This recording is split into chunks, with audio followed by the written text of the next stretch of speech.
Hello, this is Podcasting in 3 Easy Steps with me, Juliana. And me, Susie. We've spent years creating award-winning podcasts, and now we want to share what we've learned with you to help you get your podcast out of your head and into the ears of your audience. In each short episode, we'll give you 3 simple steps to create and market an awesome podcast that your listeners will enjoy. We're passionate about podcasting and the power it has to connect with your clients and community and transform your business. Hi, it's Jules here. In this episode, I'm going to be talking about how to get the best sound from your microphone. If you can do this, it's going to make your recording sound great. If you get it wrong, you might well have people switching off. So step 1, get the direction right. Knowing which direction your microphone records in is essential. Mine has a silver dot on it.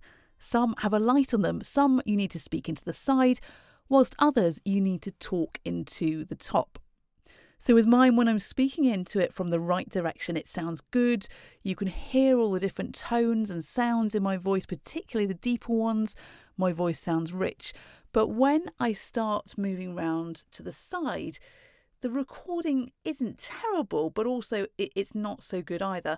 And then when I move round to the back of the microphone, you can hear that it's more muffled there. Microphones work differently and record in different directions. Check your instructions if you still have them. But the main thing to do is test yours out. Try it from all different directions and record yourself doing so to see where you get the best sound.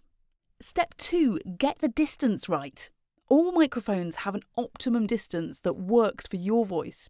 So for mine, I have a pop shield on it that's about 3 inches away from the microphone.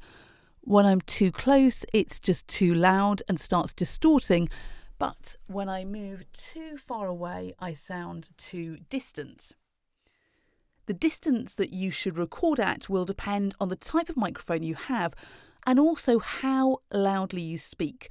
Remember that when you're testing it out, you might be speaking more quietly than when you've hit your stride in normal conversation.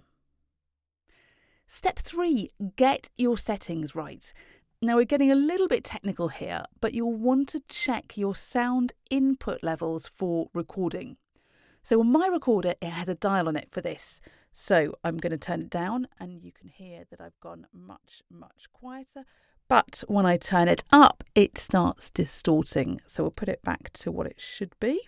If you don't have a dial on your microphone, you'll need to adjust the input settings on your laptop. So find the sound settings on your computer and have a play with the input level or input volume. You'll find that just a very small change with this can make a big difference to how you sound. So to round up, the only way to work out the best sound for your microphone is to test it out. Go through these 3 steps and adjust your distance, the direction and the input settings and keep the recording running. I'd suggest talking through it as you're doing it. For example, saying, this is me speaking at 4 inches away, 5 inches away, 6 inches away, etc. And the same for your direction and for the input settings. And just a small tweak can often make a big difference. And if you think you're not getting the best from your microphone and you're struggling, please do get in touch and we might be able to help you with this. So thanks for listening to Podcasting in 3 Easy Steps. Please rate, review and follow the podcast and join us again next week for the next episode.